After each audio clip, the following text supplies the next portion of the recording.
Ji, can you hear me? Yes, sir. Yes, sir.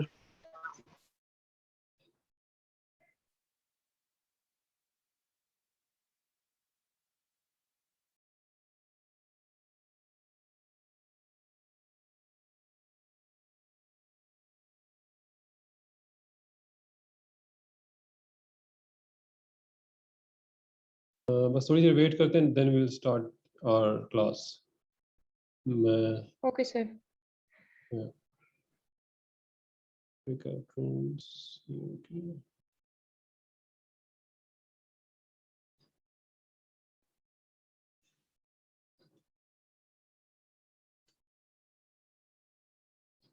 थोड़ा make sure करें कि आप में से काफ़ी लोग जो हैं वो प्लीज़ अपने लैपटॉप से लॉग इन करें, ताकि हम जो आज हम आखिर में लेक्चर के आखिर में एक एक्टिविटी करने लगे हैं जूम ब्रेकआउट की, तो वो ज़्यादा होती है लैपटॉप से, क्योंकि आपको स्क्रीन शेयर करनी होती है अपनी, which is not visible when you use this cell phone.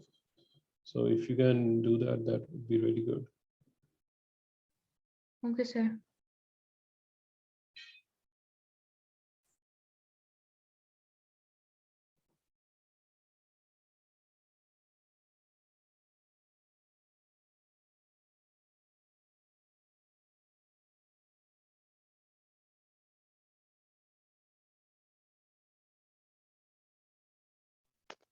अस्सलाम वालेकुम सर। जी वालेकुम सलाम। जी वालेकुम सलाम। सर आपने कहा था कि फिर मुझे याद दिलाओ वो लास्ट था। हाँ, वो एक्चुअली मैं लाइव देख रहा हूँ, लेकिन वो इसमें आ नहीं रहा। चलो खैर है, इसकी रिकॉर्डिंग नहीं कर लूँगा, कोई इशू नहीं है। उस लाइव में ही होता है कि डायरेक्टली चला जाता है। Any how, okay sir. so share the screen. Okay, right. So today the lecture is about the same topic but different section. We will discuss about the validity and reliability of screening and diagnostic tests. उसमें हमने जो पहले discuss कर लिया था about the sensitivity and specificity, and how can we change the sensitivity and specificity by changing the cutoff values, उसका हमने discuss किया था। और मैंने आपको थोड़ा सा होमवर्क भी दिया था कि आप लोग वो करें टाइप्स ऑफ स्क्रीनिंग वगैरह और differentiation between screening and diagnostic test. इससे पहले कि मैं आगे जाऊं, मैं एक छोटा सा पोल कर रहा हूं आप लोगों के साथ। ये पोल आप सबने, आपकी स्क्रीन पे ऑप्शन आएंगे लाइक एमसीक्यूज, और आपने एक सेलेक्ट करना है। So it's in front of you right now. आपके पास सामने क्वेश्चन आ रहा होगा, and that is worker of a lead foundry are tested for coproporphyrin in the urine. This screening is okay. I got one answer. Yeah, just go ahead and we will see कि कितने लोग participate कर रहे हैं, क्योंकि इसका आ जाता है फिर जी। And the second question is in front of you as well. A woman came with the antepartum bleeding. She was to be transfused with blood. चलो पहले करते हैं ना। आपको नजर आ रहा है क्वेश्चन जी? Yes, sir. Please, Yes, sir. please attempt that. Please attempt that. It's regarding the homework which I gave you. It's not that difficult. Basically, lead foundry में lead toxicity हो जाती है वर्कर्स को, तो उनके यूरिन से हम चेक करते हैं कि उनमें lead toxicity हो गई है कि नहीं हो गई है। तो अगर हम जाएं एक फाउंड्री में, लेड फाउंड्री में, और वहाँ पे चेक करना चाहें, स्क्रीनिंग करना चाहें, तो ये किस किस्म की मल्टीफेज है, टारगेटेड है, रिसर्च बेस्ड है, मास है, ऑपर्चुनिस्टिक है? सिर्फ 2 आंसर्स आए हैं 30 में से, so just hurry up please.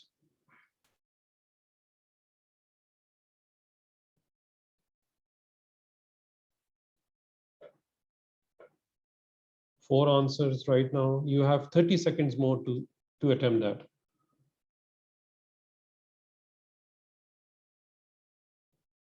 Five answers, 6. I will make sure that this thing counts in your attendance. ये जो आप पोल में participate करते हैं, सारा रिकॉर्ड आ जाता है हमारे पास।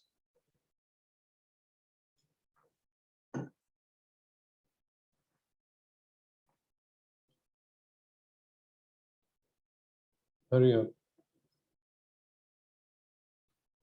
Okay. Last 30 seconds again. फिर दूसरा क्वेश्चन है जी, a woman came with antepartum bleeding. She was to be transfused with blood. I antepartum bleeding के साथ हमने उसको ट्रांसफ्यूजन करनी है ब्लड की. Her blood was sent for blood grouping and hepatitis screening. Hepatitis screening के लिए उसको भेजा. She was found to be hepatitis positive. This screening is multiphasic, targeted, research, mass, opportunistic. इसकी स्टेटमेंट में ही इसका आंसर है. इसकी स्टेटमेंट में ही इसका आंसर है. एक बंदी आई है, वो एंटीपार्टम ब्लीडिंग के साथ, हमने उसको ब्लड ट्रांसफ्यूज करना है ब्लड, हमने उसका भेजा जी कि चलो उसका करवाते हैं, स्क्रीनिंग करवाते हैं हेपेटाइटिस. पता चला वो हेपेटाइटिस उसको पॉजिटिव है. तो ये मल्टीफेजिक है, टारगेटेड है, रिसर्च है, मास है, ऑप्शनिस्टिक है. मल्टीफेजिक तो कहीं से नहीं है डॉक्टर साहब, मल्टीफेजिक तो कहीं से नहीं है. इधर तो हम कोई 2-3 टेस्ट नहीं कर रहे हैं. हम ये तो नहीं कह रहे कि उसका फॉर एग्जांपल चेस्ट एक्सरे हो रहा है, स्पूटम एफबी हो रहा है, एक ही टेस्ट हो रहा है उसका, एक से रिलेटेड ही नहीं. टीबी का अगर हम कर रहे हैं तो उसमें डिफरेंट टेस्ट करते हैं ना, स्पूटम एफबी, चेस्ट एक्सरे, बाकी सारे. इसमें तो उसका हम करवाना नहीं चाह रहे थे, और मतलब करवाना इन सेंस कि वो आई है ब्लीडिंग के साथ, आई तो नहीं थी स्क्रीनिंग के लिए, लेकिन हमने भेजा उसको कि चलो पता चले कि ये हेपेटाइटिस पॉजिटिव है कि नहीं है, ताकि हम अकॉर्डिंगली उसको डील कर सकें. Okay, so both the questions are clear, I guess. I am ending the poll right now. And the right answers are workers of a lead foundry, जो टेस्ट किए गए, कॉप्रोपोरफायरिन जो एक एलिमेंट है जो यूरिन में आता है जब लेड टॉक्सिसिटी होती है, हम गए, हम देखना चाहते हैं इस ऑक्यूपेशन में लोगों को लेड टॉक्सिसिटी है कि नहीं. This is targeted. हमें पता है कि इस फाउंड्री में लोगों को लेड टॉक्सिसिटी हो सकती है, और हम वही टेस्ट लेके गए उनके पास. हम देखना चाहते थे कि 500 में से कितने वर्कर्स को लेड टॉक्सिसिटी है. So this was a targeted element. हम कोई और चीज नहीं करने गए, ना मल्टीफेजिक है, ना मैथ है, ना ऑपर्चुनिस्टिक है. It's a targeted. हम इसी मकसद के लिए गए थे कि हम देखें कि उधर लोगों को लेड टॉक्सिसिटी है कि नहीं है. जी, इधर कोई पहले सवाल में कोई क्वेश्चन है तो प्लीज पूछें.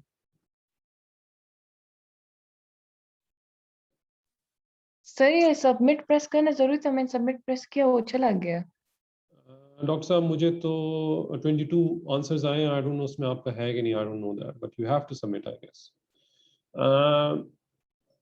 Of course you have to submit. फिर उसमें a woman came with antepartum bleeding. वो आई है एंटीपार्टम ब्लीडिंग के साथ, ब्लड उसको हमने ट्रांसफ्यूज करना है, स्क्रीनिंग के लिए भिजवाया उसको, पता चला जी हेपेटाइटिस है उसका पॉजिटिव. This is ऑपर्चुनिस्टिक. ये कोई मल्टीफेजिक नहीं है, कोई टारगेटेड. वो तो बेचारी इसके लिए आई नहीं थी, वो तो हमने उसका किया और पता चला कि चलो यार ये तो सामने से इसका पॉजिटिव आ गया. This is opportunistic. This is not research based. This is not mass. हमने कौन सा मास कम्युनिटी में किया, इसको ना टारगेटेड है, ना हमने कोई टारगेट किया था उसको, ना मल्टीफेजिक है. 1-2-3 टेस्ट हम नहीं कर रहे उसको. ऑपर्चुनिस्टिक है. आई और बेचारी को पता चला कि पॉजिटिव है. इधर दोनों में कोई सवाल तो बताओ, फिर मैं आगे चल रहा हूँ. जी. No sir. ओके. सो ये आपके सामने 36% ने पहले इस सवाल का जवाब ठीक दिया था, टारगेटेड, और अपॉर्चुनिस्टिक सिर्फ 23% या 5 लोगों ने कहा. So I am just stopping the thing और I am just going back to the lecture. Okay, so I am sharing the lecture now. Okay, so okay, starting with the lecture. जी, ये मैंने कल भी शेयर किया था, क्योंकि काफ़ी लोगों ने मुझसे सवाल भी होंगे शायद. ये इस फिगर में आपको क्या नजर आ रहा है? थोड़ा सा जल्दी इनपुट दीजिए प्लीज. ये डेज है यहाँ पे, ये ठीक है, और ये पीसीआर का बता रहे हैं. देखें, अगर खुदा ना खास्ता आप में से किसी का एक्सपोजर हुआ है किसी कोरोना पॉजिटिव के साथ, तो आपका पहले 4-5 दिनों, अगर आप उसी वक्त यार ये तो पॉजिटिव था और मैंने इससे बातचीत कर ली, अगर आप उस वक्त अपना करवाएंगे ना 1-2-3-4 दिनों बाद, तो आपका पीसीआर नेगेटिव आएगा. यानी द सेंसिटिविटी ऑल्सो डिपेंड्स कि आप किस वक्त टेस्ट करवा रहे हैं, ये भी बड़ा मैटर करता है, क्योंकि उस वक्त तक तो वायरल लोड इतना ऊपर जाता ही नहीं है ना कि वो डिटेक्ट कर सके पीसीआर। सो उसकी एक लिमिटेशन है पीसीआर की भी, वो लाइकली नेगेटिव होगा पहले 4-5 डेज, हो सकता है किसी के लिए 2 डेज हो, इट डिपेंड्स कि उसने कितना एक्वायर किया है, कितना वायरल लोड एक्वायर किया है, लेकिन यूजुअली ऐसा होता है। फिर मोस्ट डेफिनेटली 5 डेज के बाद ये पॉजिटिव ही आएगा, यानी 20-21 डेज तक ये पॉजिटिव ही आता है, बल्कि आगे तक जाता है, 24-25 डेज तक भी पॉजिटिव आता है। सो ये आपका लाइकली पॉजिटिव, यानी उस टाइम पे करवाना पीसीआर इज आइडियल, वो सही पिक कर लेगा। अच्छा, फिर उसके बाद आ रहा है, उसके बाद क्या आ रहा है, पीसीआर क्या आ रहा है 24 डेज के बाद, ये मैंने पहले ही बताया था। नेगेटिव। ये क्यों नेगेटिव आ रहा है, ये क्यों नेगेटिव आ रहा है? सर कुछ डेड सेल्स वगैरह रह गए होंगे। नहीं, वो तो फिर पॉजिटिव आना चाहिए ना, ये लाइकली नेगेटिव लिखा हुआ है, ये लाइकली यानी लाइकली है 80% चांसेस है कि नेगेटिव ही आएगा 24 डेज के बाद। लेकिन कुछ लोगों में ये पॉजिटिव भी आ सकता है, because the dead cells can remain in the nasopharyngeal region for up to 3-4 months. इसलिए अब जो नई गाइडलाइंस आई हैं, आपको पता ही होगा कि 10 to 14 डेज के बाद वो कहते हैं सेकंड टेस्ट करवाने की जरूरत ही नहीं है, बस तुम ठीक हो गए, सिम्टम ठीक है, कोई जरूरत नहीं है टेस्ट करवाने की दूसरा पीसीआर, क्योंकि अगर वो पॉजिटिव भी आया तो it has no significance, because after 10, 11, 12 days you cannot communicate the disease to some other person. तो कहने का मकसद है कि हर टेस्ट की अपनी सेंसिटिविटी, स्पेसिसिटी, और ये भी डिपेंड करता है कि किस टाइम पे आप करवा रहे हैं, ये बड़ा मैटर करता है, ये वायरल लोड पे बड़ा डिपेंड करता है। और फिर एंटीबॉडी टेस्ट भी, अगर आप शुरू में करवा लें तो एंटीबॉडी इस चीज के लिए तो नहीं बने हुए कि वो इधर वो तो प्रायर इन्फेक्शन का बताते हैं ना कि पहले इन्फेक्शन हुई है कि नहीं हुई है। आजकल बड़ा कॉमन क्वेश्चन आ रहा है कि जी वैक्सीनेशन हो गई है और एंटीबॉडीज नहीं डेवलप हो रहे। बड़ा अच्छा आंसर है इसका जी। The logic is antibody test are not developed to evaluate the efficacy of a vaccine. ये इसलिए नहीं बनाए गए थे एंटीबॉडी टेस्ट कि वो एफिकेसी ऑफ वैक्सीन को देखें, वो इसलिए बनाए गए थे कि वो प्रायर इन्फेक्शन को देखें कि इस बंदे को प्रायर इन्फेक्शन हुई है कि नहीं हुई है। बच्चों को जिस तरह हम एंटीबॉडी टेस्ट करते हैं, पता चलता 20% बच्चों में तो ऑलरेडी इन्फेक्शन हुआ था, तो उनको पता ही नहीं चला क्योंकि उन्हें साइन सिम्टम्स नहीं होते। सो ये अक्सर ये बातें भी होती हैं कि जी ये तो एंटीबॉडीज ही नहीं डेवलप हुई। हाँ, it's an important aspect, but it is not one of the element के बस ये नहीं हुआ तो बस एफिकेसी खत्म है वैक्सीन की। सो क्योंकि ये इसी चीज के लिए नहीं बनाया गया था एंटीबॉडी टेस्ट कि हम एफिकेसी देखें। Did you get this point? Yes sir. Okay, so learning objectives by the end of session, students should be able to understand and calculate positive and negative predictive value of test and understand reliability of test. आसान है चीज, बहुत आसान है। पहले जैसे मैंने बताया सेक्शन ए हमने पहले कवर कर लिया, आज हम सेक्शन बी और सी करेंगे जो आसान, उसी तरह हम आगे चलेंगे। अब प्रेडिक्टिव वैल्यूज है। प्रेडिक्टिव वैल्यूज हैं क्या? प्रेडिक्टिव वैल्यूज देखिए, प्रेडिक्टिव वैल्यूज बेसिकली एक मरीज के लिए, कल मैं तुमसे रोल प्ले भी कराऊंगा जब ब्रेकआउट कराऊंगा। एक मरीज के लिए, मरीज आपके पास आता है, वो कहता है जी मेरा टेस्ट पॉजिटिव आ गया, क्या प्रोबेबिलिटी है कि मुझे वाकई डिजीज भी है? This is positive predictive value. ठीक है, ये जो ऊपर इंग्लिश में लिखा है, this is all what it says. If a person test positive, what is the probability that he or she has a disease? So this positive and negative predictive value is for the, you can say, for the patient.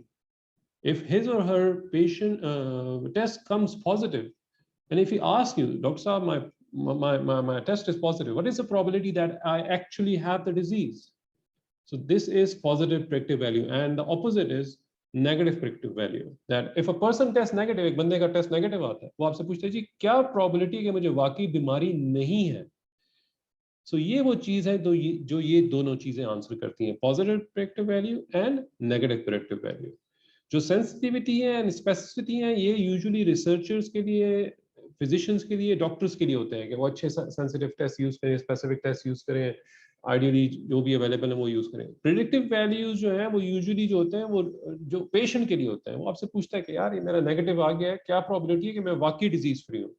If a person test negative, what is the probability that he or she does not have the disease?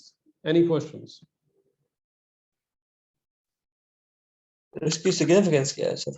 इसकी significance ये है कि देखें आपको अभी corona में भी आप उन लोगों में वो टेस्ट करते हैं, ये मैं आगे बताऊंगा, कि जिन लोगों में प्रेवलेंस ज्यादा होती है, वरना आपकी प्रेडिक्टिव वैल्यूज तो नीचे ही आएंगी। फॉर एग्जांपल आप ब्रेस्ट कैंसर की स्क्रीनिंग 18-20 इयर्स की फीमेल्स में तो नहीं करते, गर्ल्स में तो नहीं करते, आप किन में करते हैं? 45 अबव में करते हैं ना। क्यों? क्योंकि उनमें प्रोबेबिलिटी आने के चांसेस ज्यादा हैं, क्योंकि उनमें प्रेवलेंस ज्यादा है। अब एक बच्ची है जिसका 14-20 इयर्स में उसको कोई लंप है, कुछ है, वो जो नॉन बिनाइन है, उसका अगर मेमोग्राफी पॉजिटिव भी आ जाता है तो उसमें प्रोबेबिलिटी टेस्ट की कम है, उसको डिजीज होने की कम है। लेकिन अगर वही टेस्ट एक ओल्डर वुमेन करवाती है तो उसमें प्रोबेबिलिटी, अगर वो पॉजिटिव आ जाए तो प्रोबेबिलिटी उसमें ज्यादा है। Do you get this point? Yes sir. क्योंकि लंप तो कुछ भी हो सकता है ना, किसी भी वजह से हो सकता है, स्किन एलिमेंट्स हो सकते हैं, कुछ भी हो सकता है बच्चियों में। लेकिन ऊपर वो एडल्ट जब चली जाती है तो फिर हमें शक होता है कि यार ये तो बड़ी वल्नरेबल एज है और इसमें हमें केयरफुल होकर इसको रीडिंग देनी चाहिए। इधर क्लियर है जी? जी sir. Okay, so positive and negative predictive value हमने डिस्कस कर दिया। ये वही 2x2 टेबल है जो हम पहले भी डिस्कस कर चुके हैं। प्लीज कोई क्वेश्चन हो, don't hesitate, stop me, right then and I will answer it again. ये वही टेबल है, इसमें हम कोई नई बात नहीं कर रहे, मेरा ख्याल है मुझे बताने की जरूरत नहीं है। डिजीज या पॉजिटिव होती है या नेगेटिव होती है, यही दो ऑप्शन होते हैं जब आप टेस्ट के लिए जाते हैं, या टेस्ट पॉजिटिव होता है या नेगेटिव होता है। जी कौन वॉलंटियर करेगा, कौन बताएगा इधर 4 ब्लॉक्स में क्या हो रहा है, कौन बताएगा जी? शाबाश, go ahead. Areej, Arifullah, Arsalan, Ashraf, Aneela, Jaja, Ejaz, hurry up.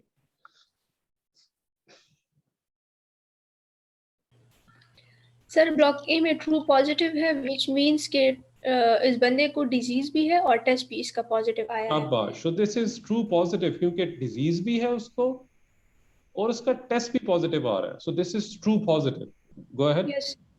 Part B में, जी जी बोले। सर पार्ट बी में टेस्ट रिजल्ट जो है पॉजिटिव आया है, लेकिन जो पर्सन है उसको डिजीज नहीं है, so it means it is a false positive. जी बिल्कुल, डिजीज उसको नहीं है और टेस्ट उसका पॉजिटिव आ रहा है, तो पॉजिटिव तो है but it is false because the person or the individual does not have the disease.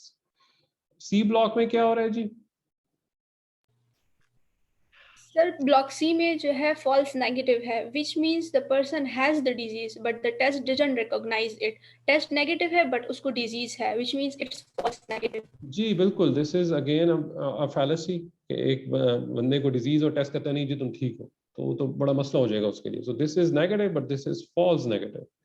And in D block as you can see over here it's negative, इधर से नेगेटिव है और इधर से भी नेगेटिव है, यानी डिजीज भी नेगेटिव है और टेस्ट भी नेगेटिव है। So this is true negative. और ये कौन सा ब्लॉक रिप्रेजेंट करता है? इज इट सेंसिटिविटी और स्पेसिफिसिटी जो इसको रिप्रेजेंट करता है? स्पेसिफिसिटी।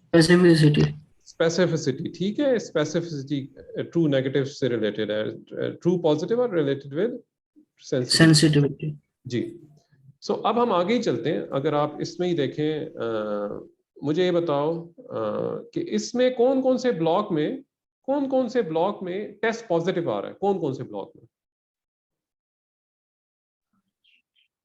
सर ए और बी। ए और सी में टेस्ट पॉजिटिव आ रहा है डॉक्टर साहब। ए और बी में ए और बी ए और और बी। बी। ए और ए और बी में टेस्ट पॉजिटिव आ रहा है कि नहीं आ रहा? ठीक है, यस सर। तो ए प्लस बी जो है वो सारे वो हैं जिनका टेस्ट पॉजिटिव आया है और उसमें ट्रू पॉजिटिव्स कौन है, यानी राइट डिसीजन कौन सा ब्लॉक है? ए वाला। ए। ए। So this is A divided by 3. So if you recall, I told you in the last lecture as well that in the sensitivity and specificity lecture, we played with the data like this, straight. Okay, you remember that? Yes, Okay. But now we are playing with the data or with a 2x2 table in the opposite direction, in this way. ठीक है जी? So अब मुझे बताएं कि test negative कौन कौन से blocks हैं?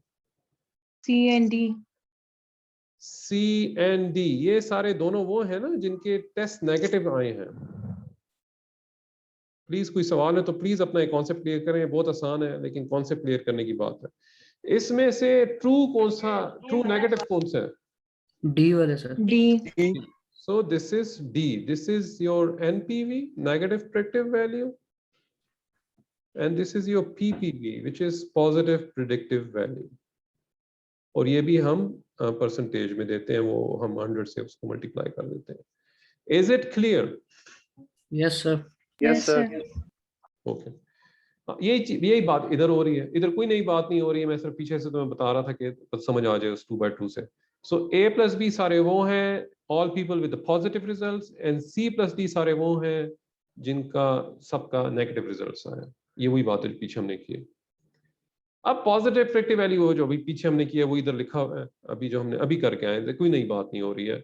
So positive predictive value is A divided by A plus B, which means true positives, ये true positive है ना, A block is true positive, yes, divided by test positive. तो A plus B सारे वो हैं जिनका test positive आया है. So हम इसको ऐसे भी लिख सकते हैं, it's just a concept. So true positives divided by test positives, यही बात हो रही है. A divided by A plus B. Is there something new in it? No, sir. Yeah. No, sir. So we can write in some other way like this as well. Probability of disease positive, ये disease ही positive है ना, ये कौन लोग हैं, ये disease ही positive है, divided by test positive. So test positive कौन सा block है, ये है ना, A plus B सारे test positives हैं ये. So हम ऐसे भी लिख सकते हैं, इसमें कोई नई बात नहीं हो रही है. तो अगर ऑप्शन आ जाए MCQ में कि पॉजिटिव प्रेडिक्टिव वैल्यू शोज, फिर नीचे ऑप्शंस हो, इस तरह भी आ सकता है आपके पास, या ऐसे भी आ सकता है, ये यूजुअली आता है आपके पास, true positives divide by test positives. So आप इस तरह भी अपना कॉन्सेप्ट क्लियर कर सकते हैं. तो क्लियर है मेरे ख्याल में, अगर सवाल है तो प्लीज पूछें. Sir ji please. सर ये तो सही है, लेकिन फॉर एग्जांपल अगर हमारे पास दो केसेस आते हैं जी जिन दोनों को सेम सिम्टम्स हैं, लेकिन एक को कोरोना है, दूसरे को सिर्फ नॉर्मल फ्लू है, लेकिन टेस्ट दोनों का पॉजिटिव होता है, तो हम डिफरेंशिएट कैसे करेंगे कि ये ट्रू पॉजिटिव है और फॉल्स पॉजिटिव है? नहीं डॉक्टर साहब देखें, ये तो बड़ा जरूरी है ना, अगर उसका नेगेटिव आ रहा है तो आप उससे पूरी हिस्ट्री लेंगे, क्योंकि अगर आपको याद हो मेडिकल में हम सिर्फ टेस्ट पे तो अपनी डायग्नोसिस बेस नहीं करते ना, हम सारी हिस्ट्री लेते हैं, उसकी टेस्ट की टाइमिंग का पूछते हैं. जब अभी मैंने थोड़ी देर पहले पूछा, तो अगर उसका टेस्ट नेगेटिव भी आ रहा है या अगर टेस्ट पॉजिटिव सॉरी अगर उसका टेस्ट नेगेटिव आ रहा है, तो टेस्ट नेगेटिव आने की कोई वजह होगी ना, आप उसकी हिस्ट्री लेंगे, तुम्हारा एक्सपोजर हुआ, तुम्हें कितने दिन हुए, अच्छा तुमने टेस्ट किस दिन करवाया एंड ऑल दैट. इसी तरह जिसका नेगेटिव आया उससे भी आप ये सारी हिस्ट्री पूछेंगे. So we don't based our diagnosis or we don't based our decisions on only the tests. Okay, yes, it helps us to refine our diagnosis, but it's not the only thing. ठीक है sir. So again, going ahead, negative predictive value. अभी मैंने थोड़ी देर पहले बता दिया था कि negative predictive value क्या है. जो सारे टेस्ट नेगेटिव हैं, वो टेस्ट नेगेटिव कौन है, C plus D है, और उनमें ट्रू नेगेटिव कौन सा ब्लॉक है, वो हमारे पास D है, जो अभी आपने खुद ही बताया. सो या हम इसको D divide by C plus D लिखें, या उसको हम true negative divide by test negative रखें, एक ही बात है, there is nothing new in it. और प्रोबेबिलिटी ऑफ डिजीज नेगेटिव, क्योंकि डिजीज नेगेटिव है ना ये सारे, डिवाइड बाय टेस्ट नेगेटिव. तो टेस्ट नेगेटिव है, ये सारे टेस्ट नेगेटिव है ना. इधर कोई क्वेश्चन?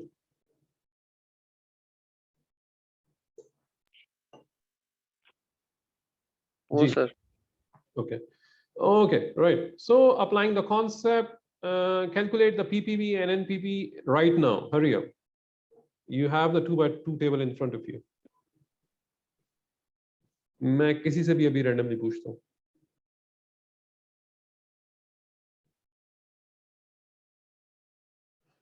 शमाल, कुमाल हुसैन, शहरियार, शमून, सारा राशिद, सना बशारत, समी, सलमान, आप में से कोई भी? सर पॉजिटिव प्रेडिक्टिव वैल्यू तो सर 80% आएगी. Are you sure? Sir A divide by A plus B multiply by 100. हाँ, तो A plus B कितना है? 44%. Yes sir, yes sir. 44%. जल्दी ना करो. A divide by A plus B कितना है? A कितना है? सर 50 आती है सर. ये अभी करते हैं ना तुम्हारे सामने. अच्छा, make mistakes. 44%. A क्या है भाई? ये A है, ये B A है, 80. ये C है. 100. So हमने अभी कहा कि PPV इज इक्वल टू क्या है, a divided by a plus b है कि A नहीं है? plus B into 100. ये बिल्कुल डिफिकल्ट Yes, नहीं है। sir. अगर तुम अपने भाई या कजन से बात करो ना, उसे को कैलकुलेट करके दे, वो तुम्हें ग्रेड 2 वाला करके तुम्हें दे देगा। मैं बार बार कह रहा हूँ, it's not difficult, it's not mathematics, it's just the concept. So a divide by a plus, सिर्फ तुमने इसमें इसको इंसर्ट करना है, 80 divide by 180। Into 100, so 44%. So what's your answer?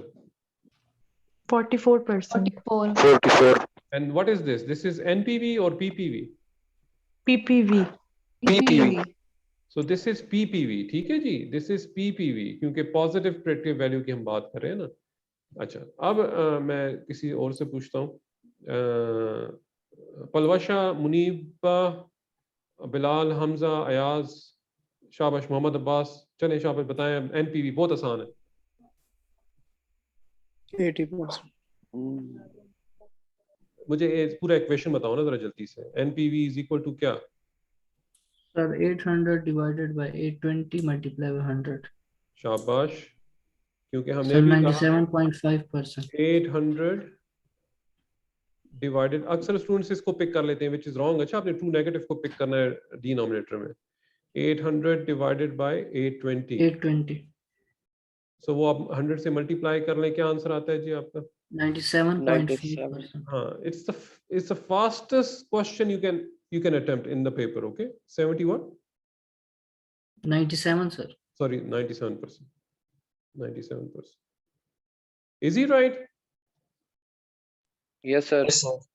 Yes, sir. Okay, so ये आपने अभी कर लिया है, ये आपने कर लिया है। 100,000 इंडिविजुअल्स हैं, 100 को डिजीज है, 900 को नहीं है। स्क्रीनिंग टेस्ट होता है, ये हम पहले भी ये लास्ट लेक्चर में भी कर चुके हैं। ये डॉक्टर साहब कौन जवाब देगा जब हमें ऑलरेडी पता है कि 100 को डिजीज है और 900 को डिजीज नहीं है एक कम्युनिटी में, एक पॉपुलेशन में 1000 में से, तो फिर हम क्यों ये स्क्रीनिंग टेस्ट अप्लाई कर रहे हैं? जब हमें पता है कि 100 को है और 900 को नहीं है, तो फिर हम स्क्रीनिंग टेस्ट क्यों कर रहे हैं? Confirmation. नहीं डॉक्टर साहब, कंफर्मेशन ताकि सर वो स्प्रेड ना करें आगे डिजीज सर किसी और को। नहीं Sir, false positive जो है उनको निकालने के लिए. नहीं डॉक्टर साहब, नहीं। मैंने लास्ट लेक्चर में एक्सप्लेन भी किया था, अगर आपको याद हो। सर वो अवेयरनेस के लिए नहीं था कि स्प्रेड, ताकि वो आगे किसी और को ट्रांसमिट ना करें, नहीं उसका डॉक्टर पता साहब, लगा लें। नहीं सर हमें जो नॉर्मल बंदे हैं उनमें डिजीज डिटेक्ट करने के लिए नहीं 100 को डिजीज है, 900 को डिजीज नहीं है। टेस्ट की स्पेसिफिक, ताकि टेस्ट का पता चल सके कि प्रॉपर्ली हो रहे हैं कि नहीं। जी, एनीवन एल्स? आप थोड़ा सा करीब है, इसको रिफाइन करें। सर ये देखने के लिए कि टेस्ट कितने परसेंट एक्यूरेट है, मतलब वो देखें मैंने आपको वीडियो दिखाई थी लेक्चर, पहले लेक्चर में शुरू में, बिल्कुल शुरू में, उसमें क्या था, वो नया टेस्ट यूज कर रहे थे, अगर आपको याद हो, एक कैप्सूल यूज Early कर रहे थे। diagnosis. नहीं, कैप्सूल यूज कर रहे थे, याद है आपको? ईसोफेजियल कैंसर के लिए। तो उसके लिए जो डायग्नोस्टिक टेस्ट है वो कौन सा था? वो एंडोस्कोपी वगैरह होती है या इन्वेजिव है?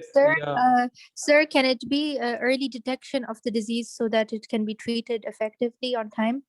नहीं डॉक्टर साहब, over here it's the purpose is to determine the power of the new test, the sensitivity and specificity of the new test. Endoscopy बहुत ही इन्वेजिव टेस्ट है, एक्सपेंसिव टेस्ट है, जो बहुत कम लोग करवाते हैं, कम लोग भी करवाते हैं और फिर वो लेट करवाते हैं, जिससे इसोफेजियल कैंसर की जो डायग्नोसिस है लेट हो जाती है और लोग मरते हैं, क्योंकि स्टेज 4 में पता चलता है। तो ये नया टेस्ट क्या करता है? ये नया टेस्ट जो कैप्सूल टेस्ट है वो इन्वेजिव नहीं है, एक्सपेंसिव नहीं है, जल्दी टेस्ट का रिजल्ट भी देता है। तो हम इस नए टेस्ट को, ये जो स्क्रीनिंग के लिए हम यूज कर रहे हैं इसोफेजियल कैंसर के लिए, उसकी हम पावर देखना चाहते हैं कि हमें पता है कि 100 को डिजीज है थ्रू एंडोस्कोपी, ये कितने को पिक करता है उस 100 में से, या 900 को डिजीज नहीं है तो ये कितनों को पिक करता है कि इनको वाकई डिजीज नहीं है। तो ये इसलिए इसी तरह तो नए टेस्ट बनते हैं ना। ये जो नया जो एंटीजन टेस्ट आया है इसका कोरोना का, तो कैसे आया, हमने किससे इसको कंपेयर किया? तो हम नए टेस्ट कैसे बनते हैं, उसको हम किससे कंपेयर करते हैं? किसी डायग्नोस्टिक टेस्ट से कंपेयर करते हैं ना। और जब वो अच्छे उसके रिजल्ट आ जाते हैं स्क्रीनिंग टेस्ट के, यानी अच्छा वो हो जाता है, जिस तरह कैप्सूल है जो ट्रायल हो रहा है इसका भी, फिर हम उसको लार्ज स्केल पे कम्युनिटी को कहते हैं कि जी आप ये लोग करवाएं। अगर आप में ये एज है, 60 अबव है, स्मोकर है एंड ऑल दैट, ताकि आपका जल्दी डिटेक्ट हो सके oesophageal cancer. All are you getting this point? Yes sir. क्योंकि एंडोस्कोपी इंतहाई इन्वेजिव और एक्सपेंसिव टेस्ट है, लोग नहीं करवाते हैं, लोग डरते हैं। लोग करवाते भी हैं तो बड़ा लेट करवाते हैं, 3rd 4th स्टेज में, तो वो हम नहीं चाहते ना। तो अगर हमें पता भी है कि 100 को डिजीज है, 900 को नहीं है, तो हम नए टेस्ट को अप्लाई करके, स्क्रीनिंग टेस्ट को अप्लाई करके देखना चाहते हैं कि ये नया टेस्ट कितनों को पिक करता है, इनमें से 100 में से कितनों को पिक करता है। ऐसे 80 को पिक किया एज अ डिजीज, और 900 जो डिजीज फ्री थे उनमें से 800 को पिक किया कि वाकई इनको डिजीज नहीं है। Do you get this point now? Yes sir. Any questions?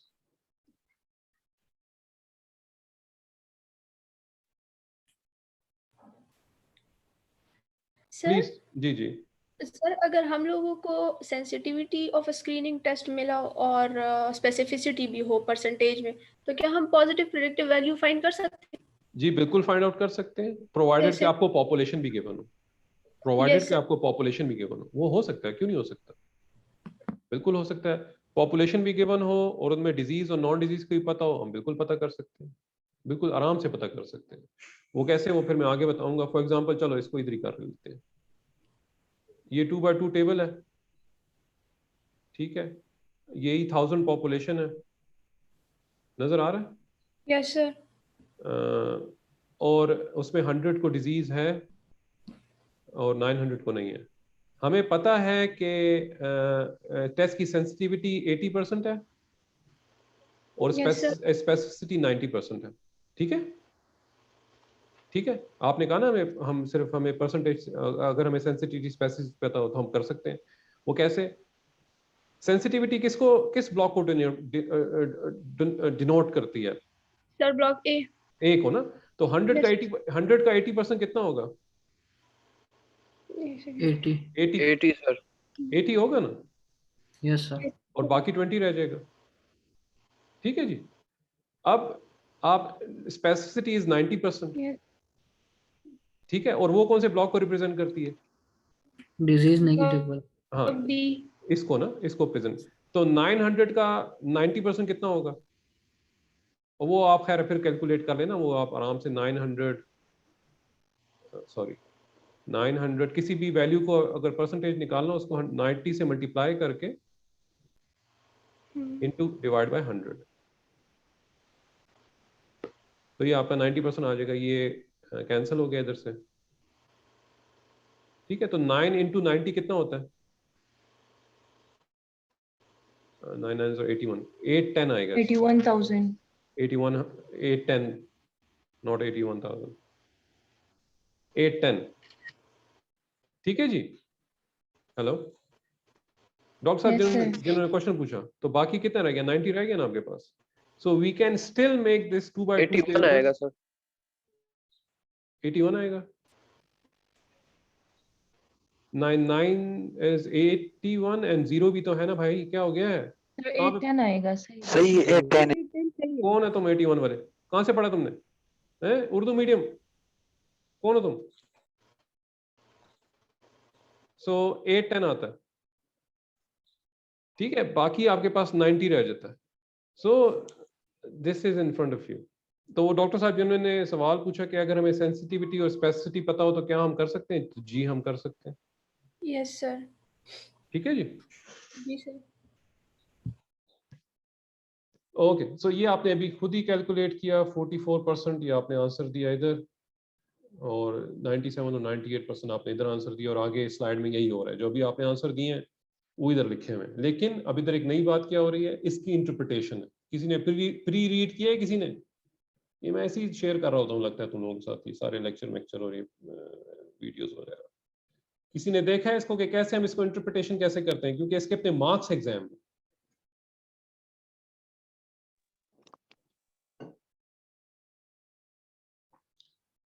देखिए मैंने अभी आपको बताया, कौन मुझे इसका मतलब बताएगा? पॉजिटिव प्रेडिक्टिव वैल्यू का मतलब ही चलो मुझे बता दो सिर्फ, या नेगेटिव प्रेडिक्टिव वैल्यू का मैं पूछता हूँ सब। सुलेमान, कुछ बोलो। खुशबख्त, खलील, कोमल, कयूम, लारेब, अमीन, लारेब गुल, क्या मतलब क्या है इसका? महासिन, मदीहा, मास, पॉजिटिव नेगेटिव प्रेडिक्टिव वैल्यू का? सर जी जी पॉजिटिव प्रेडिक्टिव वैल्यू का मतलब है that the probability is 44% that the person he or she is having a disease when his or her test is positive. when his or her test is positive. Yes. Yes. यानी क्या probability है that a patient actually has the disease when his or her test comes positive, or test comes positive in this case, or in negative predictive value? जी लारेब गुल, लारेब अमीन, महासिन, सुलेमान, उठ जाओ भाई, उठ जाओ।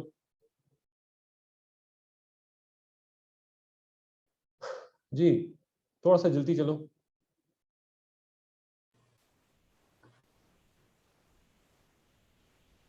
Negative predictive value का मतलब क्या है, कोई भी बताए यार। सर जिनमें डिजीज नहीं होती और टेस्ट नेगेटिव आता। Okay. जी, anyone else who wants to refine him? It is actually, sir, the negative predictive value is basically the value which determine that individuals whose tests are negative for a disease are really disease free. बिल्कुल ठीक है, बिल्कुल ठीक है। और अगर हम उसकी इंग्लिश इंटरप्रिटेशन में कैसे करेंगे, यानी अगर हम पॉजिटिव प्रेडिक्टिव वैल्यू की करें इंटरप्रिटेशन, तो it would be like this, जो आपने कहा ठीक है। Among those who had a positive screening test, among those who had a positive screening test, the probability of being diseased was 44%. Did you get it? Yes, sir. Yes sir. Among those who had a positive screening test, the probability of being diseased was 44%. Simple as that. And negative predictive value कौन बताएगा जी? आप बताओ। Among those who had a negative among those- screening test, ji the ji probability of the disease free was 98%. Ji Non बिल्कुल disease. बिल्कुल ठीक है। Among those who had a negative screening test, the probability of being disease free was 98%. उसके opposite. Among those who had a negative screening test, the probability of being disease free was 98%. So it's as simple as that. कोई मुश्किल नहीं है। ये तुम सारे question, ये सारे पार्ट कर लो ना, तुम्हें फुल मार्क्स मिलेंगे। ठीक है, बट थोड़ा सा प्रैक्टिस करना है, इसलिए तुम्हें एक्सरसाइज दी हुई है, और कल इंशाल्लाह इसको डिस्कस करेंगे। अब आते हैं असली एक और बड़े अच्छे कॉन्सेप्ट के ऊपर। PPV, positive predictive value, primarily depends on the prevalence of the disease in the population tested and the test itself, sensitivity and specificity. PPV किस पे डिपेंड करती है? जो पीछे क्वेश्चन भी किसी ने किया, और मैंने फिर जवाब दिया उसको कि हम ऐसे लोगों में तो टेस्ट नहीं करेंगे ना जिनमें हमें पता है कि इनमें, यानी मेमोग्राफी हम 18-19 ईयर्स की गर्ल्स में तो नहीं करने लगे, या 25 ईयर्स की गर्ल्स में तो नहीं करने लगे, ऑल्दो अगर उनको लंप भी है या कुछ, क्योंकि उनमें प्रोबेबिलिटी कम है, हम उसमें तो स्क्रीन नहीं करने लगे उन लोगों की। In general, it depends more on the specificity and less on the sensitivity of the test if the disease prevalence is low. ये दोनों बातें मैं अभी प्रूफ करता हूँ, ये जो मैंने अभी लिखा हुआ है प्रूफ करता हूँ कि जो PPV है वो प्राइमरीली डिपेंड करता है प्रेवलेंस ऑफ द डिजीज के ऊपर। मेरे साथ आगे चलो। अच्छा जी, ये 10,000 पॉपुलेशन है एक एरिया में, ठीक है जी। Can you see this? Yes sir. वहां पे डिजीज Yes, yes. प्रेवलेंस है 1%, डिजीज प्रेवलेंस है वहां पे 1%। तो 10,000 का 1% इज 100, डिवाइड दैट। Yes, ठीक है sir. जी। 10,000 का 1% यानी डिजीज प्रेवलेंस अगर उधर 1% है तो डिजीज यानी सिक जो है वो 100 ही होंगे ना 10,000 में से, ऐसा है कि Yes sir. और नॉट सिक या नॉन डिजीज या डिजीज फ्री कितने होंगे वो माइनस कर लें तो आपके पास 9,900 ही रह जाएगा आउट ऑफ 10,000। ऐसा है, यहाँ तक पहुंच गए? Yes, sir. ठीक है। अब हमें बताया हुआ है कि sensitivity is 99% and specificity is 95%। ये भी हमने पीछे एक्सरसाइज भी किया, हम कैलकुलेट कर सकते हैं। तो 100 99 सेंसिटिविटी कौन सा ब्लॉक है? Block A. Yes, so A, Sick वाला. B, C, D। सो 100 का 99% कितना होगा सेंसिटिविटी? 99 ही होगा। 99. Yes, sir. तो बाकी कितना रह जाएगा? 1 रह जाएगा। 1. ठीक है, ये क्लियर हो गया।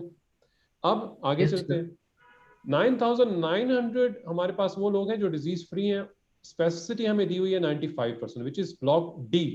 तो अगर आप ये कैलकुलेट कर लेंगे 9900 का 95% मैं आपको बता चुका हूँ कि किसी भी वैल्यू को आप उससे मल्टीप्लाई कर दें। फॉर एग्जांपल इस केस में 9900 है, इसको मैं अगर 95 से मल्टीप्लाई करूँ, क्योंकि हमें 95% स्पेसिफिसिटी दी हुई है, और 100 से डिवाइड करूँ क्योंकि परसेंटेज में ना 95, तो हम उसको परसेंटेज हटा देंगे तो इट वुड बी 9405। ये आसान तरीका है इसको कैलकुलेट करने का अपने कैलकुलेटर में भी, ठीक है। दिस विल बी 9405, 95% ऑफ 9900, ये आपको दिया हुआ है, मैंने बता दिया। Is it clear? Yes, sir. Yes, sir. ये 495 कैसे आया? Sir, remaining जो होंगे. बिल्कुल, जो रिमेनिंग होंगे, जब 9900 में से आप 9405 माइनस कर देंगे तो आपके पास 495 रह जाएगा। ये 594 आप इन दोनों को प्लस करके इधर लेके आए हैं, इन दोनों को प्लस करके आप 9406 लेके आए हैं, और टोटल यहाँ से भी 1000 है, 10,000 है, और यहाँ से भी 10,000 है। अगर आप इसकी पीपीवी कैलकुलेट करें, यानी 99 डिवाइडेड बाय 594 करें, तो दिस इज 17%।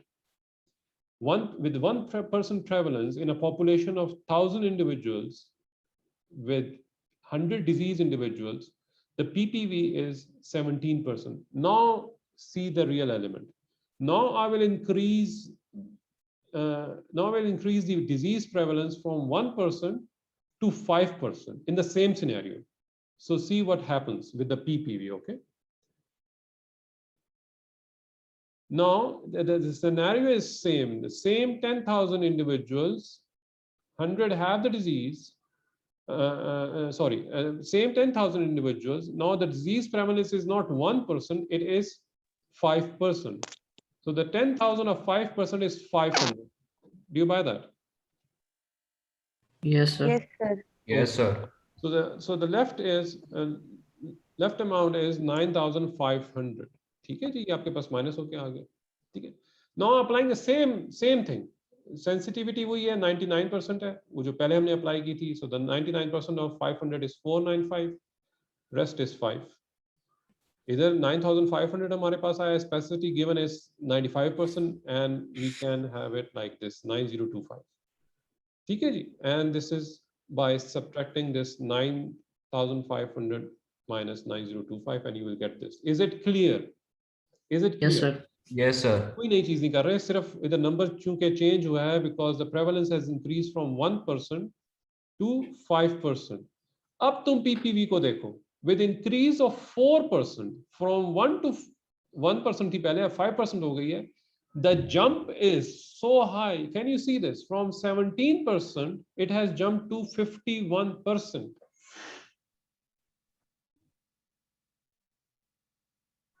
बात समझ आई जी? Yes, sir. तो इसका मकसद क्या है, ये सारा है क्या, ये चीज क्या है, ये हम कर क्यों रहे हैं भाई? इसकी प्रैक्टिकल एप्लीकेशन है।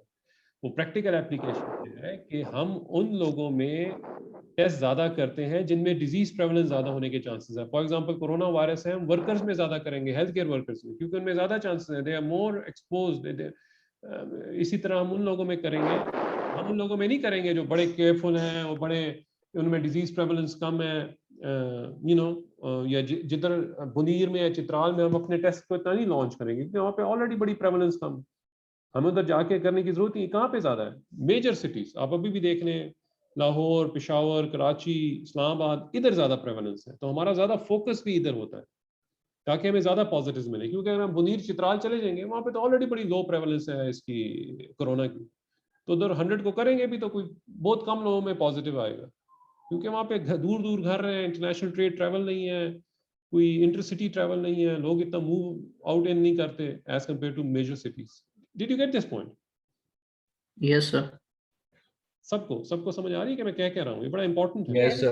Yes, sir. Yes, sir. Yes, sir. हम ऐसे लोगों में नहीं करते हैं।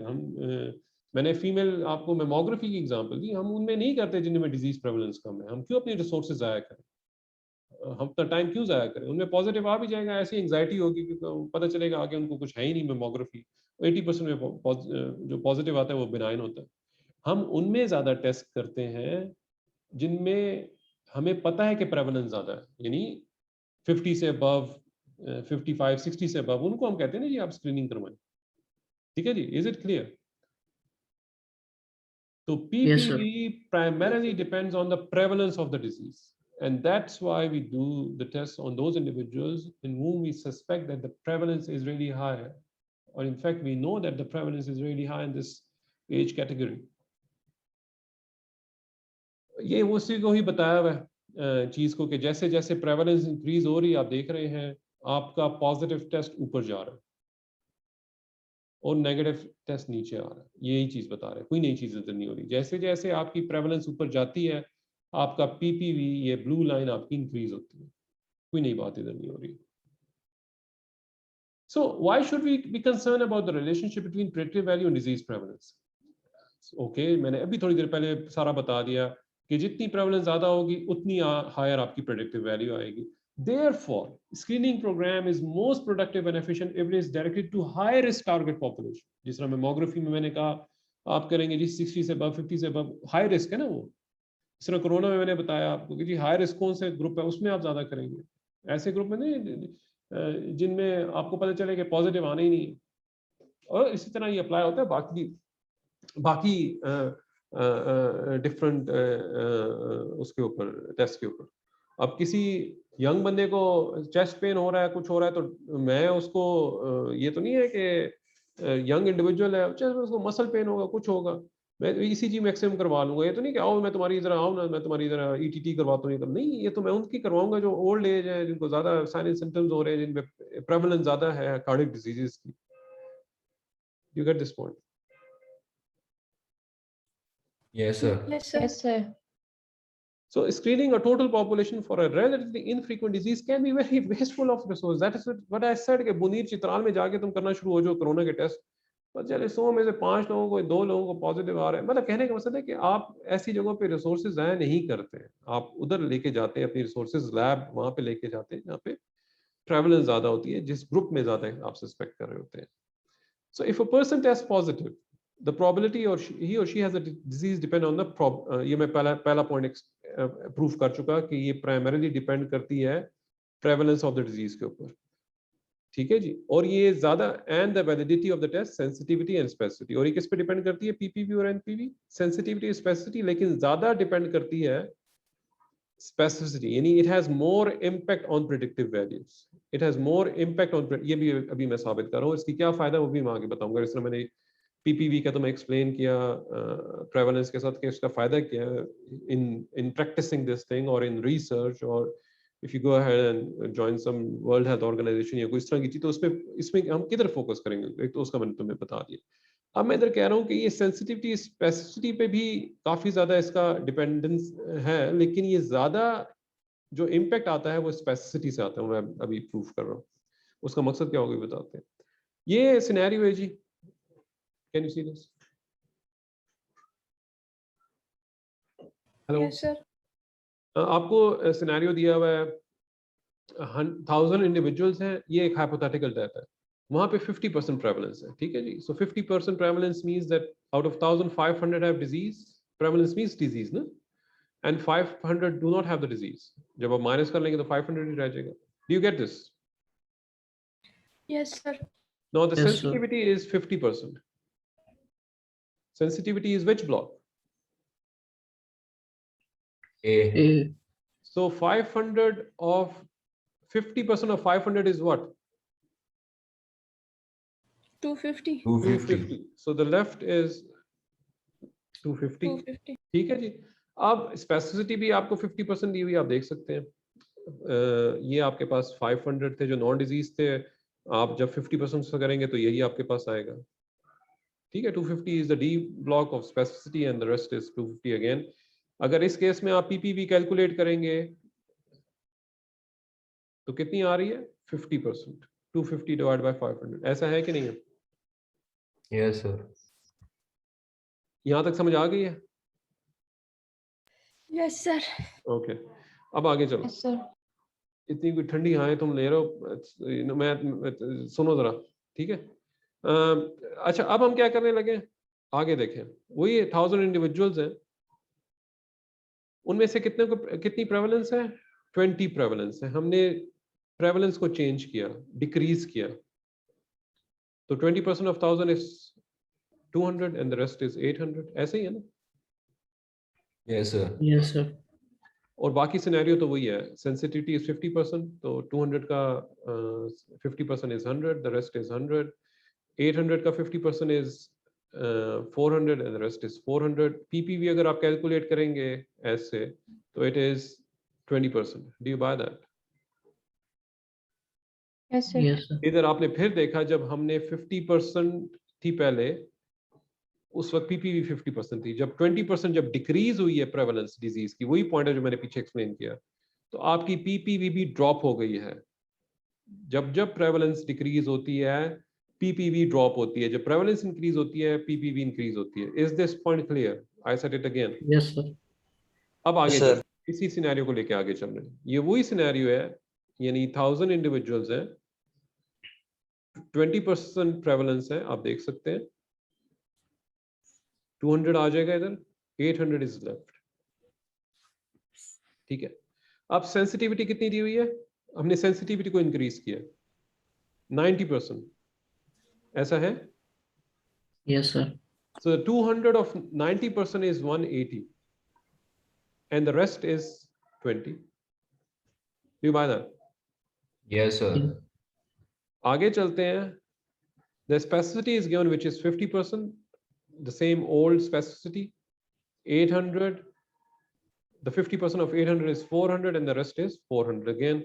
If you see the PPV now, 180 divided by 580, the PPV is 31%. Is it right? Yes, sir. Okay, so by changing the sensitivity to 90%, the impact on PPV is 31%. 31%.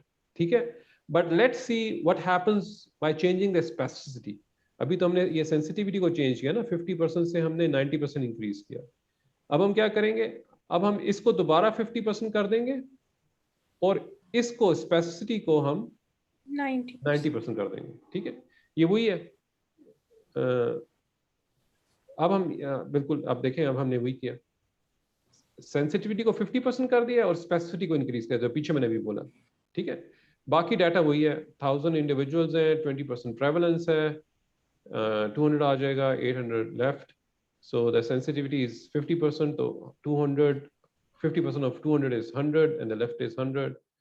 The specificity, which is the D block, the 800 of 800, the 90% of 800 is 720 and the rest is 80. Is it clear? Yes, sir. Okay. Now, if you calculate the PPV, the PPV with the same scenario,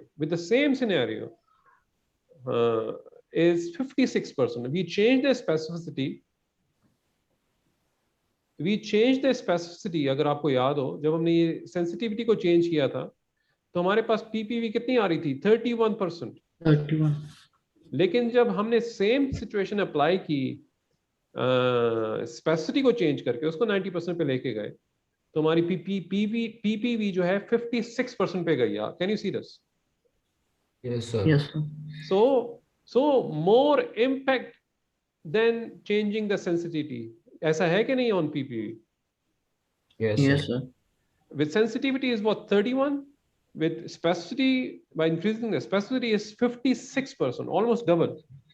So हो क्या रहा है? अब ये तुम्हें बताने का मकसद क्या है? अब सुनो, जब हमने, अब इधर फॉल्स पॉजिटिव्स कितने आ रहे हैं? ये फॉल्स पॉजिटिव्स है ना हमारे पास, 80. 80. A, B, C and D. हमारे पास फॉल्स पॉजिटिव्स आ रहे हैं 80. ठीक है? और जब हमने Yes, sir. सेंसिटिविटी को इंक्रीज किया था, अगर आपको याद हो, 90 पे लेके, तो तब हमारे पास 400 फॉल्स पॉजिटिव्स आ रहे थे. याद है आपको? Yes, sir. Yes, sir. ये पीछे अभी हमने किया. सो मतलब क्या है? मतलब इसका ये है कि जब आप स्क्रीनिंग टेस्ट यूज करते हैं तो आप वो टेस्ट यूज करते हैं जिसकी स्पेसिफिसिटी ज्यादा हो. यानी अगर आपको सेंसिटिविटी या स्पेसिफिसिटी में से चूज करना हो इन अ कम्युनिटी, तो आप स्पेसिफिसिटी को ज्यादा फोकस करते हैं ताकि आपके पास ये फॉल्स पॉजिटिव्स कम आए. Did you get this point? Yes, sir. Yes, sir. क्योंकि विद द सेम सिनेरियो हमारे पास फॉल्स पॉजिटिव सेंसिटिविटी के साथ बहुत ज्यादा आ रहे थे. तो जब आप कम्युनिटी में चाहते हैं, आप ये नहीं चाहते हैं आपके फॉल्स पॉजिटिव्स कम आए, ठीक है जी, फॉल्स पॉजिटिव ज्यादा है, आप फॉल्स पॉजिटिव्स को कम से कम रखना चाहते हैं, तो स्पेसिफिसिटी पे फोकस करते हैं फिर आप। Is it clear? Yes, Yes, sir. sir. हाँ, ये आई विश कि तुम लोगों ने जो कल मैंने वीडियो शेयर की है वो भी थोड़ी देख ली होती। वो अमेरिकन क्लिनिकल एसोसिएशन का बंदा है, वो एग्जैक्टली यही बातें कर रहा है जो मैं बोल रहा हूँ, वो आज देख लेना, वो मैंने शेयर की हुई ऑलरेडी। अब आते हैं बहुत ही आसान चीज के ऊपर, इसमें कोई कैलकुलेशन वगैरह नहीं है, it's just the reliability element. इधर कोई सवाल है तो जल्दी पूछो, बस मेरे पास टाइम अब खत्म हो रहा है, 5-7-8 मिनट है मेरे पास जी। Any questions over here? No, sir. No, no sir. Sir. Okay, so reliability जिसको हम रिपीटेबिलिटी भी कहते हैं या रिप्रोड्यूसिबिलिटी भी कहते हैं, all means that the results of a test और मेजर आर आइडेंटिकल और closely similar each time it is conducted. यानी वो आइडेंटिकल हो, सिमिलर हो each time it is conducted, लेकिन वेरिएशंस आती हैं बहुत सारी। लेबोरेटरी प्रोसीजर्स में चेंजेस आती हैं, ऑब्जर्वर में चेंजेस आती हैं, टाइम में चेंजेस आती हैं। वो टेस्ट सही तरह रिवील नहीं कर सकता, इसको मैं आगे एक्सप्लेन करता हूँ, इसमें वेरिएशन क्यों आती है वो मैं आगे एक्सप्लेन करता हूँ। डिफरेंट टाइप्स ऑफ वेरिएशन है, किसी ने पढ़ा है? ये पढ़ा है किसी ने?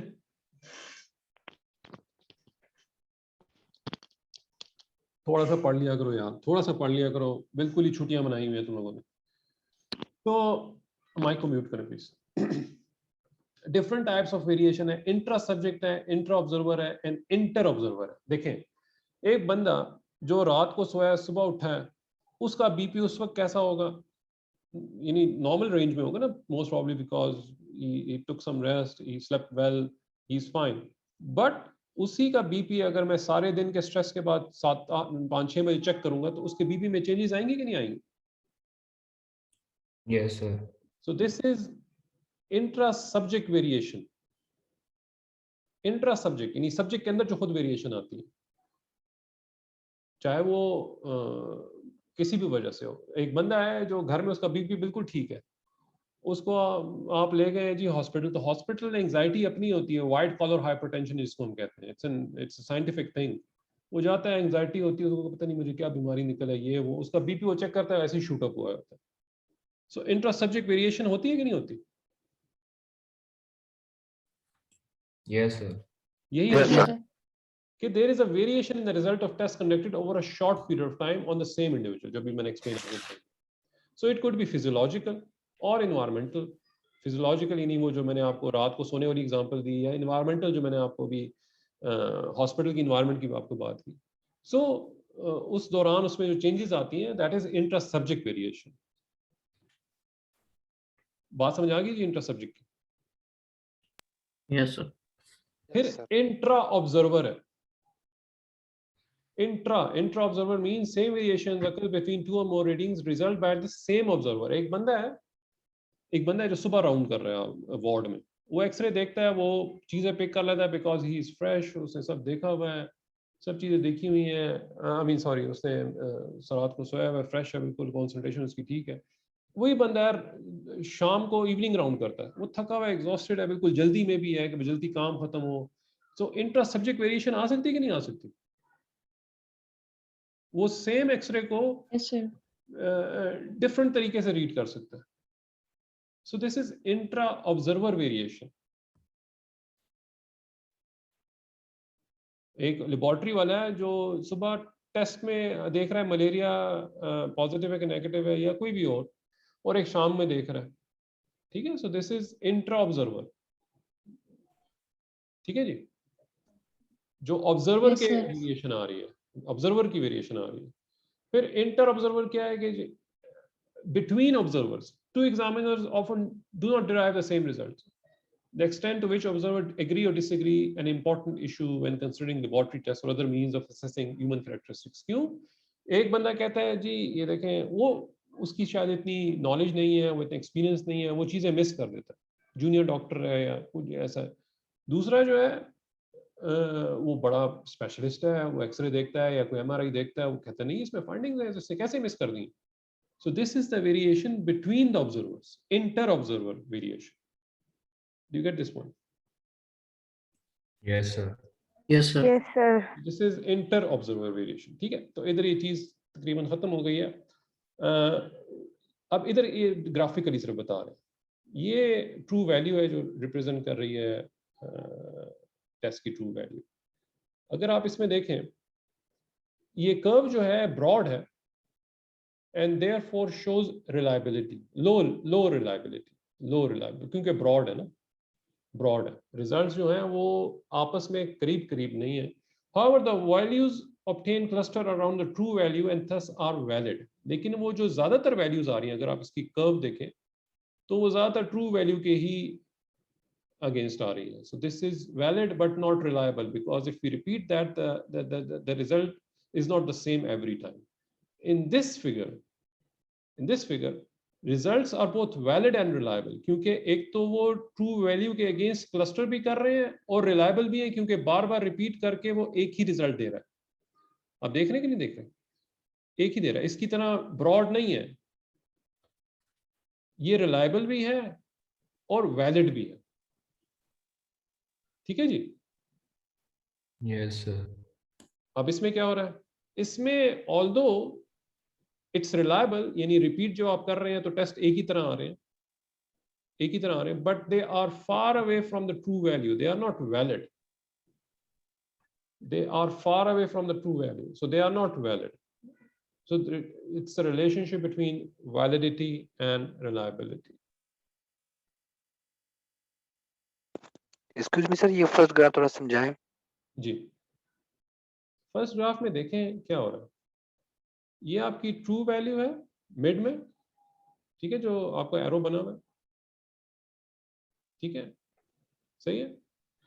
अब क्या हो रहा है, रिजल्ट्स जो देखें, अगर हम इसको फिगर दें ना 120, या मैं इसको 120 130 इस तरह आगे सो ऑन करूं, ये फॉर एग्जांपल 200 तक जाए।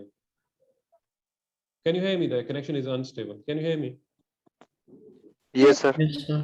ओके, अगर मैं इसको फिगर्स दूं ना नीचे, इस ग्राफ के नीचे, तो आपको नजर आएगा कि जो रिपीटेबिलिटी है या जो हम रिलायबिलिटी कहते हैं, वो टेस्ट एक तरह के रिजल्ट नहीं दे रहा। कभी 120 दे रहा है, 120 दे रहा है, 130 दे रहा है, 200 दे रहा है, लेकिन उसके मेजॉरिटी जो आ रहे हैं, जो क्लस्टर बन रहा है ज्यादा का ज्यादा, वो इधर ही बन रहा है ना।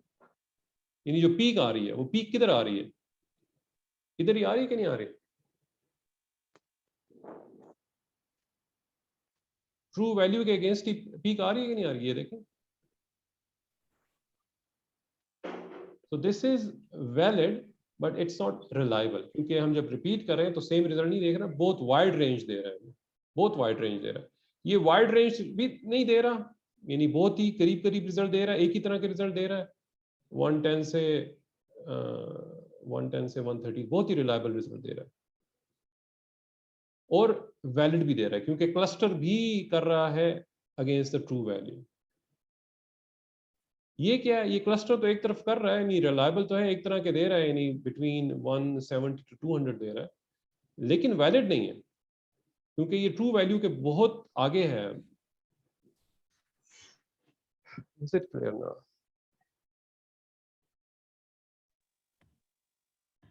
Yes? Yes sir. अच्छा जी, ये आपके सामने सवाल है, अटेम्प्ट करें प्लीज। और सॉरी, इसको अटेम्प्ट करने से पहले मेरे पास पोल है, बल्कि जो मैंने पोल करना था, शेयर रिजल्ट्स, और एक मिनट। अच्छा, another question for you is, where is my poll यार? Relaunch and polling. Okay, yes. Now there is some other poll in front of you. आपको नजर आ रहा होगा। शाबाश, जल्दी अटेम्प्ट करें इसको। Can you see the question? बस लेक्चर खत्म हो Yes, गया। sir. जी जी, सवाल अटेम्प्ट करें please, and I want majority of you कि आप इसको अटेम्प्ट करें। For a given sensitivity and specificity, the positive predictive value will be more if the disease under the consideration has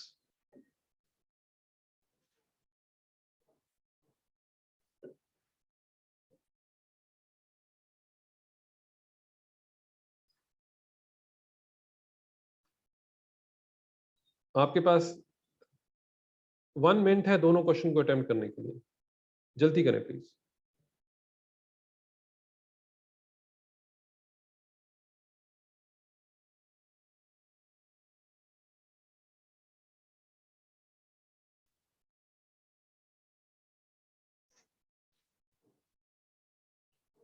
okay, अभी हमने discuss किया।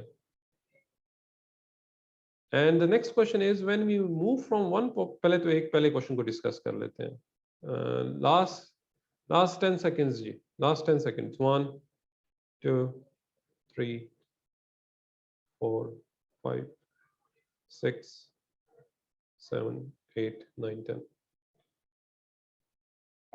Okay. So I'm ending the polling right now, and the results are okay. So if you see the results, majority ने बिल्कुल सही answer किया first question का। The positive for a given sensitivity, the positive predictive value will be more if the disease under the consideration has high prevalence। ना जी, अभी हमने 10 दफा discuss किया था कि positive predictive value कब ज्यादा होगी, जब high prevalence होती है। हमने 10 दफा इसको डिस्कस किया। High fertility नहीं, ना higher incidence, high prevalence. So when we move from one population to another population to screen a given disease, we expect a change in the majority set predictive value, which is right. क्योंकि अगर आपको याद हो, sensitivity and specificity are fixed characteristics of the test. They do not change. अगर आप किसी और community में लेके जाएंगे तो टेस्ट की सेंसिटिव स्पेसिफिसिटी चेंज नहीं होती, वो प्रेडिक्टिव वैल्यू चेंज होती है। क्योंकि अगर मैं पेशावर से बुनीर जा रहा हूँ या चित्राल जा रहा हूँ, तो वहाँ पे predictive value of corona virus से कोई और टेस्ट जहाँ पे उसकी प्रेवलेंस कम है, वो गिर जाएगी, वो नीचे गिर जाएगी। So we expect a change in the predictive value. We do not expect a change in sensitivity and specificity because they are the fixed characteristics. If it's 70%, it will be 70% in Chitral or Bunir. Is it clear? Yes, sir. Okay. Now coming to the last question, and then we will have a breakout session के आपको कल के लिए exercise को पता हो कि कल आपने करना क्या। 52-year-old Caucasian female present to your office with a self-palpated thyroid nodule. After the appropriate workup, fine needle aspiration of the nodule is performed. The FNA result is negative. As you are explaining the result, the patient asks, what are the chances that I really do not have the cancer? You reply that probability of thyroid cancer is low in her case because FNA has a high what? Specificity, sensitivity, positive, negative predictive value, validity. Negative. D sir. D. Negative. NPV. बिल्कुल ठीक बताया, NPV, because she is asking about क्या? That I really do not have the cancer. So this answer is from negative predictive value. Okay. Okay, the second question is, HIV positive patient with a 2-day history of fever is seen by 3 doctors in hospital.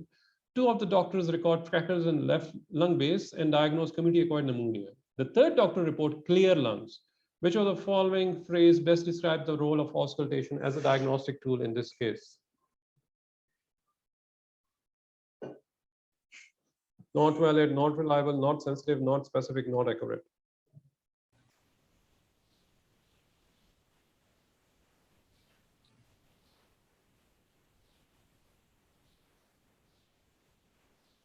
Not valid, sir. देखें, Reliable. दो बंदे कह रहे हैं कि Not crackles reliable हैं। would be better. Not reliable. हाँ, auscultation में Not 2 बंदे कह रहे reliable. हैं कि क्रैकल्स हैं, एक बंदा कह रहा है नहीं है। Majority कह रही कि है। नहीं, तो रोल ऑफ ऑस्कल्टेशन क्या है इसमें? Not reliable. Not Yes, reliable. not I reliable guess. is the right answer. Not reliable because repeat नहीं हो रहा वो सेम। वो ऑस्कल्टेशन का जो एलिमेंट है वो रिपीट नहीं हो रहा। तीसरा बंदा कह रहा है कि नहीं, इसके क्लियर है लंग्स। अच्छा, इधर हम रुक रहे हैं। मैं आपको एक मैं हमारे साथ फैकल्टी भी आई एम श्योर है हमारे डिपार्टमेंट की, and they will be with you tomorrow, जो हम एक्सरसाइज करेंगे। प्लीज़ ये एक्सरसाइज आज आपने कंप्लीट करनी है। सारे क्वेश्चंस आपने कंप्लीट करने हैं जो मैंने आपको बताए थे, जो इनफैक्ट दिए हुए हैं आपको एक्सरसाइज में, ये मैं शेयर कर रहा हूँ। ये सारे कल हम डिस्कस करेंगे, आप लोगों ने ही करने हैं, और आप लोग स्क्रीन शेयर करेंगे थ्रू योर लैपटॉप्स। और आपके ग्रुप में, हर ग्रुप में एक फैकल्टी मेंबर होगा जो आपको सिर्फ और सिर्फ नोटिस कर रहा होगा। कि आप सारे पार्टिसिपेट कर रहे हैं कि नहीं कर रहे हैं, then I will end that breakout room. वो कैसे होता है ये कल हम सारे डिस्कस करेंगे, सारे क्वेश्चंस। यहाँ टाइप्स ऑफ स्क्रीनिंग ये चीज़ तो है, थ्योरेटिकल है, इसको टाइम होगा तो फिर कर लेंगे। मैं अब आपको कर रहा हूँ ब्रेकआउट रूम्स में डिवाइड। ऑटोमेटिकली आप ब्रेकआउट रूम्स में चले जाएंगे और वहाँ पे आप देखेंगे, आप आपस में डिस्कस करें ना, हम जिस तरह आप LCF करते हैं, SCF करते हैं स्मॉल ग्रुप्स में, ठीक है, sign automatically now. Okay,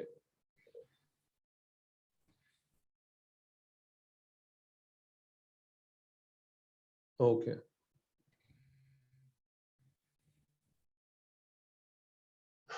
so join your room please.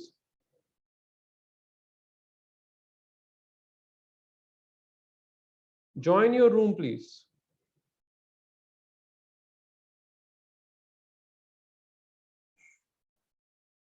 Please join your room.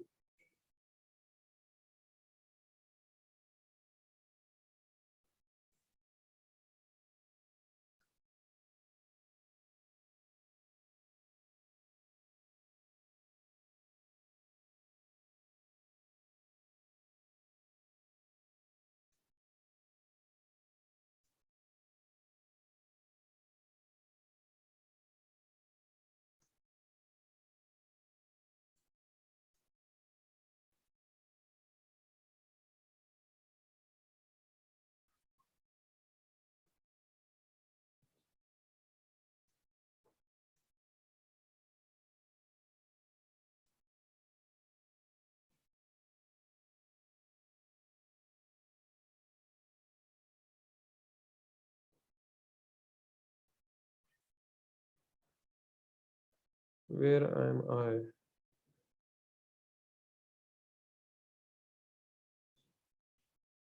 मेरी आवाज आ रही है? Do you get the point कि कैसे होना है? Yes, sir. Okay, okay, because इसी तरह इधर आप स्क्रीन शेयर कर सकते हैं और इसी तरह आप लोग आपस में एक्सरसाइज डिस्कस करेंगे विद फैसिलिटेटर। आपको सिर्फ देखेगा कि आप पार्टिसिपेट कितना कर रहे हैं, लेकिन कल एक्सरसाइज आपने खुद ही करनी है, फिर मैं ब्रेकआउट रूम को खत्म करूंगा। Okay, sir.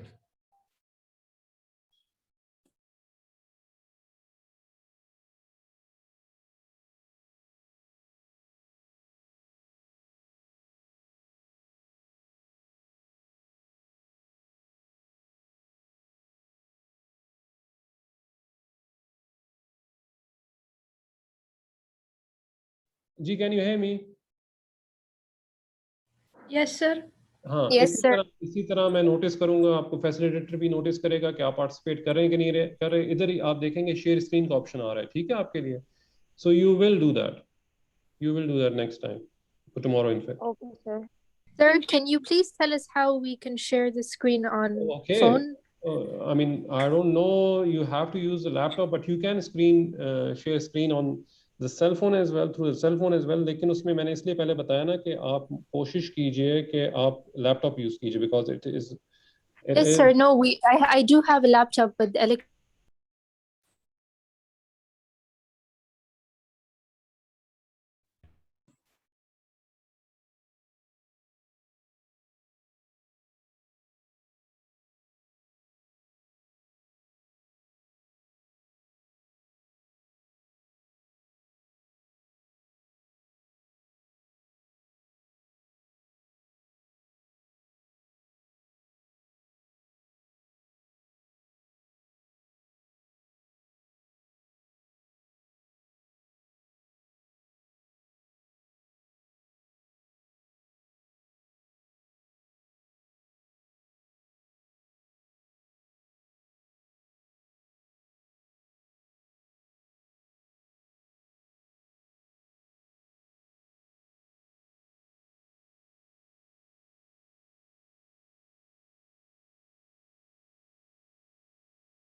Ji, are you guys back to the main channel?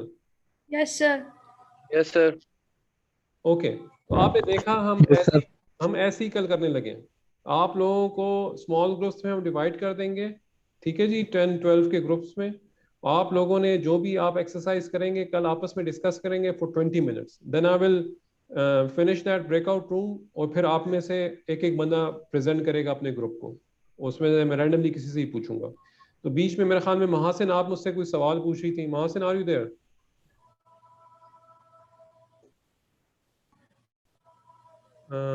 Is she there? उनके ग्रुप में कौन था? सर मैं हूँ महासिन के ग्रुप में। जी जी, वो उन्होंने ज्वाइन नहीं किया मेरे ख्याल में दोबारा। देखें, yes sir. You have to join back, okay? आपको डिवाइड कर दिया जाएगा and then you have to join back. Make sure that you are present tomorrow. इसी तरह कोई सवाल है तो प्लीज पूछें। महासिन ने कहा था कि क्या मैं कैसे स्क्रीन शेयर करूंगी, तो नीचे आपके बॉटम पे शेयर स्क्रीन आ रहा होता है, ठीक है, जब आपको ब्रेकआउट रूम में डिवाइड किया जाता है। So you can share your screen through your laptops. Any questions over here? Hello? No sir. Sir जी जी जी सर मोबाइल में काम नहीं करता, जब मैं लैपटॉप पे लॉगिन किया तो मेरा रूम चेंज हो गया था। ठीक है, रूम चेंज हो जाए, it's not a big deal. इसलिए मैं बार बार कह रहा हूँ ना कि आप लैपटॉप से ऑन हो। रूम चेंज होना is not a big deal until unless कि आप पार्टिसिपेट कर रहे हो, वो कोई इशू नहीं है। रूम चेंज होना इज नॉट एन इशू, क्योंकि आप दोबारा ज्वाइनिंग करते हैं तो फिर मुझे जो भी नया बंदा आता है उसको एक नया रूम देना पड़ता है। तो इसलिए आपको बार बार कह रहे हैं कि आप लैपटॉप से ही करें ताकि प्रॉब्लम ना हो।